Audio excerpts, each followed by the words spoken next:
Shalom Bapak Ibu Saudara sekalian. Firman Tuhan hari ini berjudul Anugerah Kekudusan. Yohanes 1 ayat 17, sebab hukum Taurat diberikan oleh Musa, tetapi kasih karunia dan kebenaran datangnya oleh Yesus Kristus. Bapak Ibu Saudara sekalian, anugerah adalah pemberian yang tidak layak kita terima, tetapi kita terima karena kasih karunia Tuhan di dalam kehidupan kita. Karena Allah itu, saudara, bukan hanya baik, bukan hanya kudus, suci, tetapi juga setia dalam kehidupan kita. Olehnya anugerah hanya diberikan oleh orang yang percaya kepada Dia, dan Dia akan menyelamatkan hidup orang percaya. Bahkan Dia akan sungguh-sungguh bergantung, berharap kepada Tuhan, dan melayani bersama-sama Tuhan. Jadi seorang ketika dia menolak kasih karunia Tuhan, maka dia hidupnya akan jauh daripada kehidupan yang berkenan kepada Tuhan. Karena keselamatan manusia bukan diperoleh untuk taat kepada hukum Taurat atau hukum agama, tetapi oleh kasih karunia di dalam Tuhan. Oleh karena itu, saudara, Roh Kudus bekerja bagi orang-orang yang percaya, berharap kepada Tuhan. Kasih karunia itu di dalam kasih Tuhan memperbaharui roh manusia, sehingga manusia terhubung bersama Tuhan yang adalah roh. Hukum Taurat adalah pedoman bagi bangsa Israel, umat Allah, yaitu mencakup hukum moral, sipil, dan keagamaan zaman itu. Dan hukum Taurat justru membuat orang berdosa. Kenapa, saudara?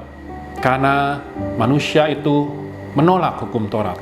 Manusia menolak kedagingan yang menjauhi dari kenyamanan, sehingga manusia ingin nyaman, ingin melakukan kehendaknya sendiri.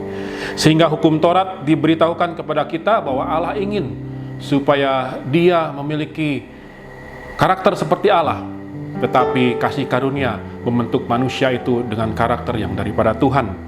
Hukum Taurat memberitahu kita bahwa Allah menginginkan kita memiliki kasih yang sempurna di dalam Dia, tetapi kasih karunia membuat rohani kita bertumbuh, berbuah untuk keagungan Tuhan, untuk kehidupan kita yang berkenan kepada Dia. Hukum Taurat memberitahu kita yang harus kita lakukan, tetapi kasih karunia memberi jalan untuk kita bisa melakukannya. Hukum Taurat memberitahu kita apa itu dosa, tetapi kasih karunia adalah mengampuni dosa. Hukum Taurat memperlihatkan kepada kita bahwa kita tidak berdaya dengan hukum-hukum yang ada, tetapi kasih karunia memberi kita jalan keluar. Tuhan membawa kepada kita untuk kita lepas dari semuanya dengan kematian Tuhan di kayu salib. Hukum Taurat menuntut pekerjaan manusia. Ini boleh, ini tidak boleh. Ini harus, ini tidak harus. Ini dosa, ini tidak dosa.